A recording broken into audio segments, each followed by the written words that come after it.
Nathaniel Hawthorne has that story called the Midas Touch, and it recounts how once upon a time there lived a very rich king whose name was Midas, and he loved gold more than anything else.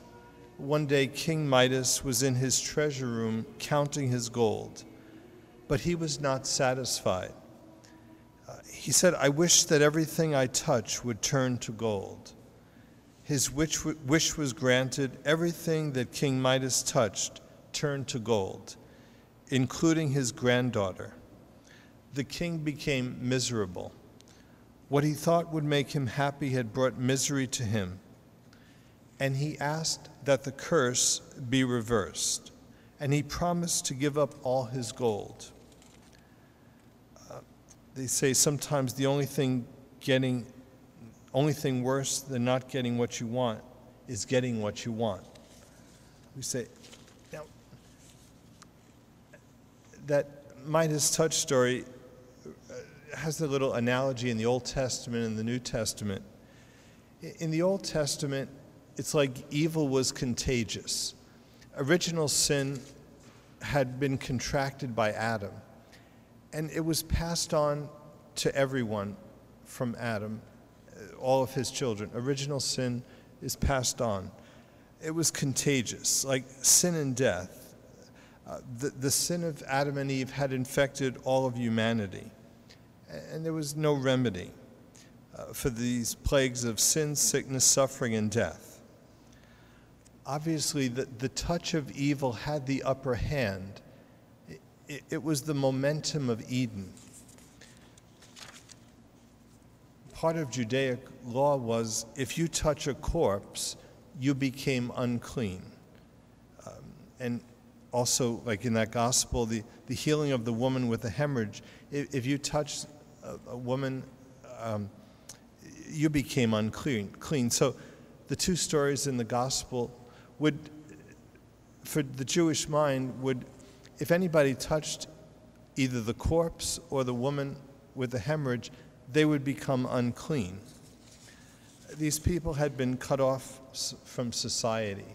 The woman was so desperate that she touches our Lord. Now, normally, like we say, Judaic law, Book of Leviticus says that touch would render Jesus Christ unclean. But what happens is she becomes clean. She becomes healed. And that miracle is a sign that it's the end of Mosaic law. Levitical practice it no longer pertains. Okay? Contact with Christ brings healing and life. Just as the little child who is dead, Jesus touches her, she comes back to life. Okay? So in the New Testament, the curse gets reversed. Enter Jesus Christ, exit Satan. The tide has turned. The touch of God brings not sickness, suffering, death, but healing, forgiveness, and life. Like we say, in Jesus Christ, the curse is reversed.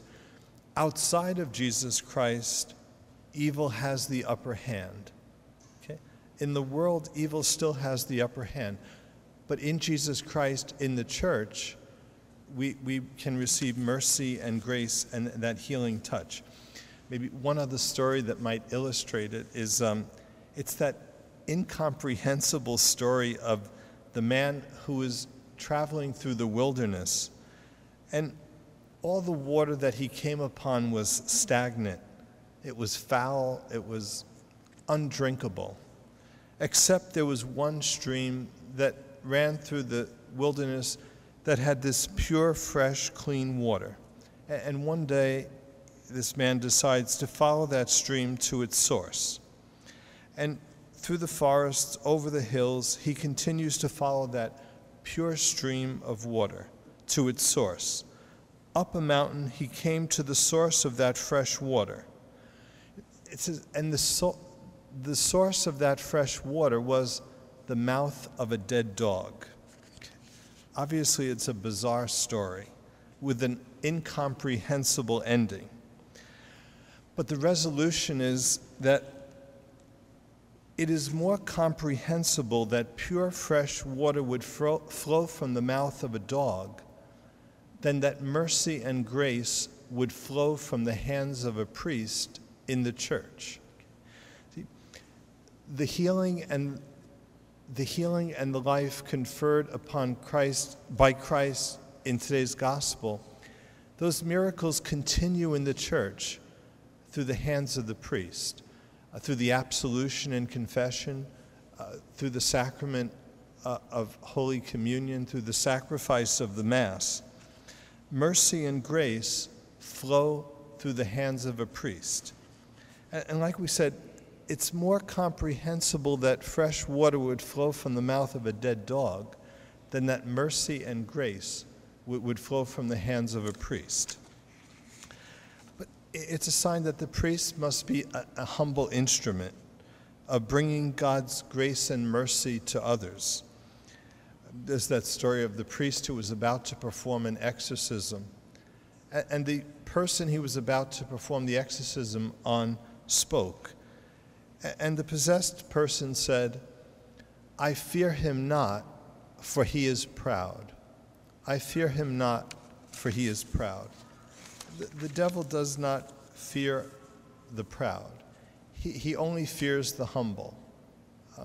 Like we say, St. Joseph is called the terror of demons because of his humility. And so, like we say,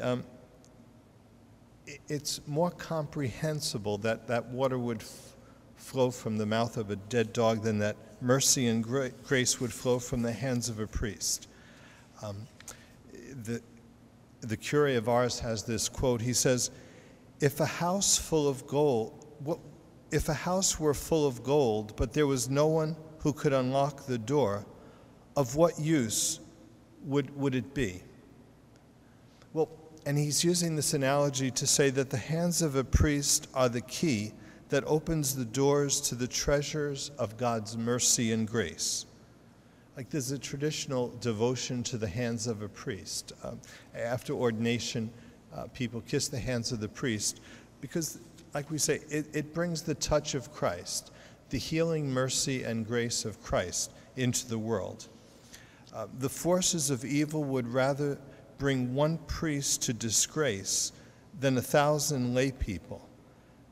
It would be more advantageous to the interest of evil to bring one priest to disgrace than 1,000 other lay people.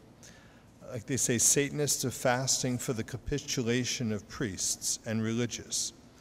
We should at least imitate their zeal by our prayers, by our coming to the sacraments, by our reception of the mercy and grace. Who of us doesn't need healing and resurrection? It's the touch of the priest, it's the touch of Christ in the church that confers that mercy and grace to us.